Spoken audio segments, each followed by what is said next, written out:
Alors, vous activez le pinceau normal de Photoshop, donc le pinceau, pas la forme d'historique, mais le pinceau normal.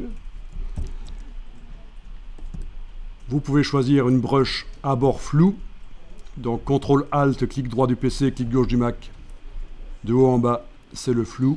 Donc il vaut mieux que ce soit flou pour que la correction s'intègre bien, parce qu'on fait une correction de zone globale, on ne va pas sélectionner le cheval, le cavalier, le poteau, des choses comme ça. Ça va être une correction globale de certaines zones de l'image. On va faire apparaître la palette couleurs de Photoshop, menu fenêtre couleurs.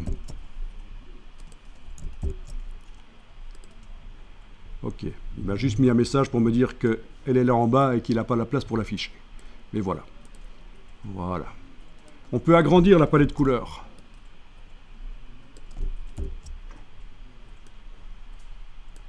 Et alors? Donc ici, dans le panneau couleurs, vous allez positionner la pastille jamais sur la couleur, mais toujours sur le côté gauche. Et vous allez choisir des intensités de gris différentes.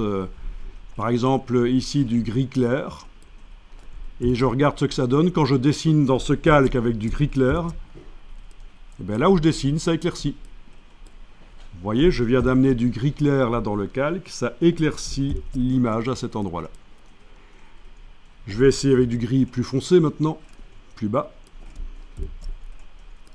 Voilà, là où je passe, ça assombrit. Et donc, vous pouvez comme ça modeler les lumières dans l'image. Et ça peut devenir une image plus intéressante du coup. Ah oui, on fait du CTRL-Z si on s'est planté. Ou on redessine en gris à 50%, on met à peu près au centre ici de l'échelle de gris verticale et on dessine et ça revient à l'image normale. En tout cas, voilà. Si vous enlevez maintenant l'œil en face du calque du dessus et vous le remettez, vous voyez l'avant-après. Vous voyez que vous arrivez à modeler vraiment les lumières.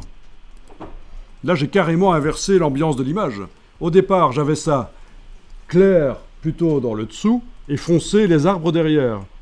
Et si je clique pour afficher le calque, ben c'est plutôt sombre en dessous et clair au-dessus. Et donc voilà. On peut y aller aussi de manière plus localisée. Si je prends une plus petite brush, oui, on peut y aller globalement sur la silhouette ici. Je peux éventuellement choisir une couleur claire et voir ce que ça donne si j'essaie de passer là. Oui, ça éclaircit un peu, ça donne un coup de lumière là sur le cheval. Oui, ça peut être intéressant. Ça peut. Sur le casque, peut-être passer rapidement à la brush floue sur le casque, ben, ça fait réapparaître les détails, tiens.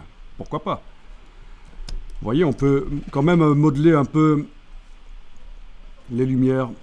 Donc si je fais l'avant-après ici pour montrer l'avant-après par rapport à ce que j'ai fait sur le cheval, en enlevant l'œil en face du calque et en le remettant. Donc toutes les petites taches que je viens de faire là, on voit l'avant-après.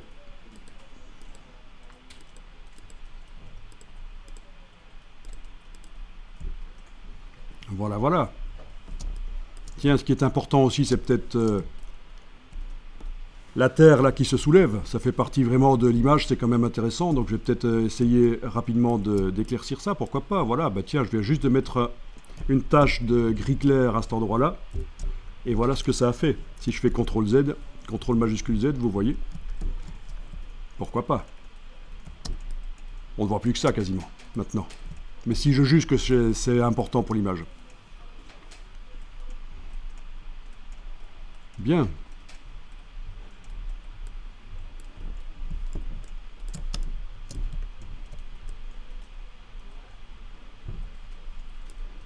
Non, j'annule. Il ne faut pas hésiter à annuler. Il faut aussi enregistrer de temps en temps. Et comme ça, si on foire complètement le truc, on fait fichier version précédente.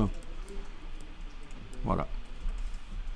Je pense que vous avez vu comment on peut moduler les lumières sur une photo. Et pour un portrait, ça peut être intéressant aussi.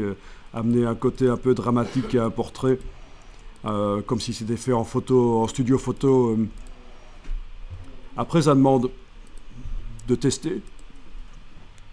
de laisser reposer éventuellement, de revenir dessus, de se demander est-ce qu'on a bien amélioré les choses ou pas. Vous voyez, parce que à force de travailler toujours sur la même photo, on ne voit plus ce qu'on fait. Donc ça peut être intéressant de passer en revue les photos comme ça. Vous en avez 10, ben vous les faites 10 à la suite et puis vous revenez à la première.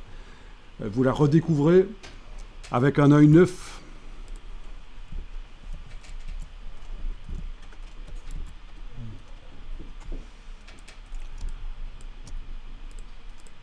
Donc ça fait la même chose que les anciens outils ici, mais ça le fait en mieux et de manière modifiable.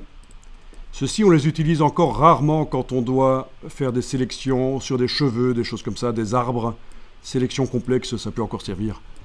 On s'en sert pour améliorer une couche alpha, pour contraster une couche alpha de manière subtile.